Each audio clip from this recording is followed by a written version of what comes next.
이란의 최고 지도자가 사망하고 전쟁이 12개 나라로 번지는 동안 한국인이 주유소에서 내는 기름값도 함께 불타오르고 있습니다. 2026년 2월 28일 미국과 이스라엘은 이란에 대한 대규모 공습을 개시했습니다. 공습 시작 이후 불과 72시간 만에 전선은 12개 나라로 번졌습니다. 이란 내 131개 도시가 피격됐고 사망자는 555명을 넘겼습니다. 이란 최고 지도자 알리 하메네이는 이 과정에서 사망이 확인됐습니다. 이란 이슬람 혁명 수비대 IRGC는 즉각 호르무즈 해협 봉쇄를 선언했습니다. 현재 이 해협을 통과하는 선박의 운항은 사실상 불가능한 상태입니다. 호르무즈 해협, 이란과 오만 사이 폭 33km에 불과한 이 좁은 바닷길이 전 세계 해상 원유 수송량의 약 5분의 1, 하루 2천만 배럴을 책임지고 있습니다. 이 해협이 막혔습니다. 봉쇄 선언 직후 국제 에너지 시장은 즉각 반응했습니다. 2월 28일부터 3월 2일 사이 브렌트유 선물 가격은 하루 최대 13% 급등하며 장중 배럴당 82달러 37센트까지 치솟았습니다. 이는 2022년 러시아의 우크라이나 침공 이후 약 4년 만에 최대 1일 상승폭입니다. 여기서 끝이 아니었습니다. 이란의 드론 공격은 사우디아라비아 국영 에너지 기업 아람코의 라스타누라 정유 공장까지 겨냥했습니다. 라스타누라는 유럽의 디젤 등 운송용 연료를 공급하는 핵심 시설입니다. 드론 2대가 유급되는 과정에서 공장 내 화재가 발생했고 아람코는 즉각 시설 가동을 중단했습니다. 같은 날 쿠웨이트 아흐마디 정유 시설에도 드론이 격추됐습니다. 노동자 2명이 부상을 입었습니다. 중동 전역의 에너지 인프라가 한꺼번에 흔들리기 시작한 것입니다. 그렇다면 이 불안은 한국과 어떤 거리에 있을까요? 한국이 수입하는 원유의 약 71%는 중동산입니다. 그리고 그 중동산 원유의 95% 이상은 지금 사실상 봉쇄된 호르무즈 해협을 통과해 들어옵니다. 지금 당장 기름이 끊기지는 않습니다. 정부는 원유와 석유 제품을 208일분 비축하고 있다고 밝혔습니다. 당장의 수급 위기보다 더 무서운 건 가격입니다. 한국은행이 내부적으로 추정한 탄성치를 보면 연간 평균 유가가 10% 오르면 국내 물가 상승률은 0.2에서 0.3% 오르는 경향이 있습니다. 한은이 올해 유가를 두바이유 기준 배럴당 64달러로 전제하고 물가 상승률을 2.2%로 전망했는데 만약 유가가 배럴당 100달러까지 오른다면 물가 상승률은 최대 3% 중후반까지 오를 수 있다는 계산이 나옵니다. 시티 이코노미스트 김진웅 연구원은 이렇게 분석했습니다.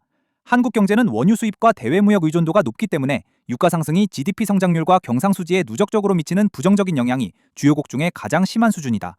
유가가 지금 수준인 배럴당 82달러에서 장기화된다고만 해도 한국 경제 성장률은 0.45%포인트 하락할 것으로 분석됩니다.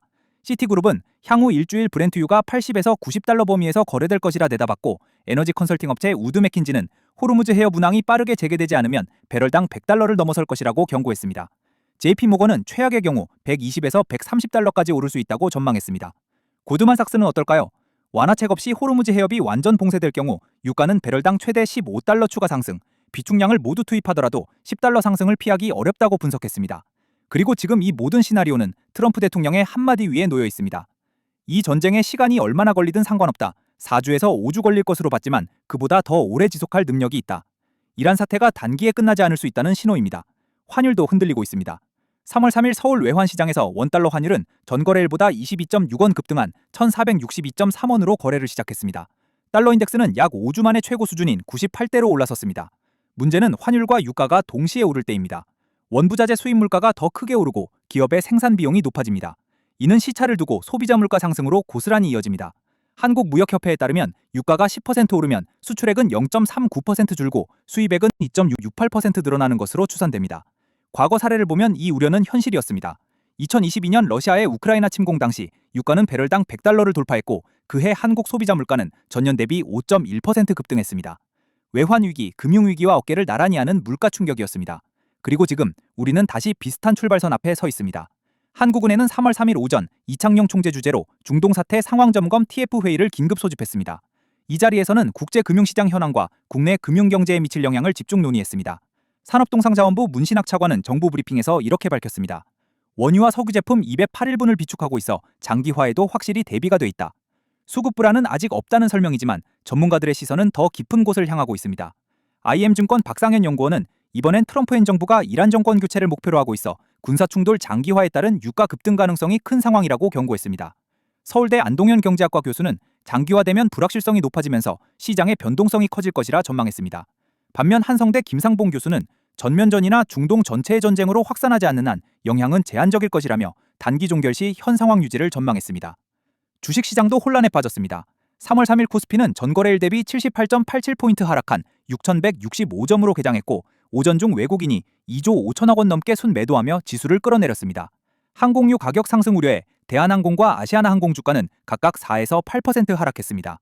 이 전쟁이 어디까지 번질지, 그리고 호르무즈 해협이 언제 다시 열릴지에 따라 한국 경제의 방향이 크게 달라질 수 있습니다. 208일, 정부가 비축한 원유의 양입니다. 그 시간 안에 전쟁이 끝나지 않는다면 그때부터는 다른 이야기가 시작됩니다. 호르무즈 해협이 다시 열릴 때까지 주유소의 기름값은 중동의 화염과 함께 움직일 것입니다. 한국이 원유 수입 다변화에 본격적으로 나선 건 20년도 넘은 일입니다. 그러나 지금 이 순간에도 우리가 쓰는 석유의 열의 7은 중동에서 옵니다. 이 전쟁이 우리에게 낯선 먼 나라의 이야기처럼 들린다면 주유소 영수증을 한번 꺼내보시기 바랍니다. 이번 영상은 여기서 마무리하도록 하겠습니다. 아직 전황이 진행 중이기에 이후 소식이 전해지면 더 깊은 내용으로 다시 찾아오겠습니다.